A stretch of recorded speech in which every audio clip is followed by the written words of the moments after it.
Mesdames et messieurs, bienvenue dans ce format exceptionnellement différent. Suite au conseil de Caroline Vigneault, je vous mets le lien dans la description. Vous le savez, je suis ingénieur et j'ai jamais fait une vidéo scientifique. Pourquoi? À cause de l'effet Dunning-Kruger. Je vous mets le lien. Oui, mais voilà, les temps changent et du coup, je me suis dit pourquoi ne pas élever le débat. Parlons donc de prout. À ce sujet, la première blague, et donc la plus vieille blague au monde, date de 3900 avant notre ère, et elle dit à peu près ceci: la seule chose qui n'existe pas dans des temps immémoriaux, c'est une femme qui retient un prout sur les genoux de son mari. Si fiers de leur blague qu'ils l'ont gravé sur une pierre. L'origine du mot paix vient du latin peditum, qui veut dire à peu près exactement les mêmes choses que aujourd'hui. Sortons le vif du sujet et précisons qu'en moyenne, toujours, désolé mais je ne connais pas le nombre de tirages, un homme pète en moyenne une quinzaine de fois une quantité de gaz pouvant aller jusqu'à 1,8 litres. Putain, c'est beaucoup. Mais que cela peut varier selon la nourriture, et donc la production de gaz afférente, évidemment. Mais statistiquement, les femmes pètent 30% de plus.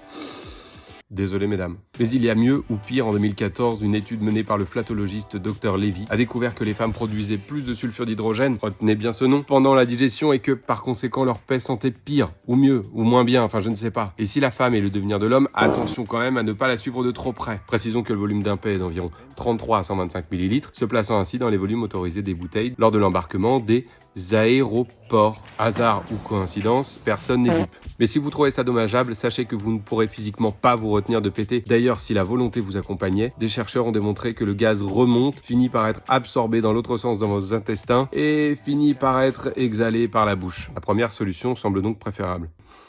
Seul un mammifère semble pouvoir ne pas péter et il s'agit du paresseux. Je ne fais pas de lien de causalité trop évident. Vous commencez à vous dire que cette vidéo sent le soufre et vous avez raison. C'est cet élément chimique qui compose le gaz dans une proportion de 1% qui est responsable de vos odeurs. Vous pensiez avoir trouvé un grand auteur devant vous? Eh bien sachez que les plus grands auteurs adorent parler de paix. Shakespeare, Jane Austen, James Joyce, Apollinaire, Sartre, Benjamin Franklin a été l'auteur d'un essai qui s'appelle Péter fièrement, où il demande aux chercheurs de la communauté de pouvoir inventer un moyen de pouvoir changer l'odeur des pets. Enfin, et c'est le plus intéressant, alors accrochez-vous, un pet s'échappe à environ 3,5 mètres par seconde, soit un peu plus de 10 km/h, contenant donc 1% d'hydrogène et de soufre. Souvenez-vous, c'était il n'y a pas si longtemps. Il pourra donc passer au travers de vos vêtements et faire un échappement hydrodynamique, appelé également échappement de jeans, juste au bord de l'espace, du nom du chercheur qui a trouvé ce phénomène physique. Au travers de ce phénomène, les molécules d'hydrogène s'échappent de l'atmosphère pour aller se perdre dans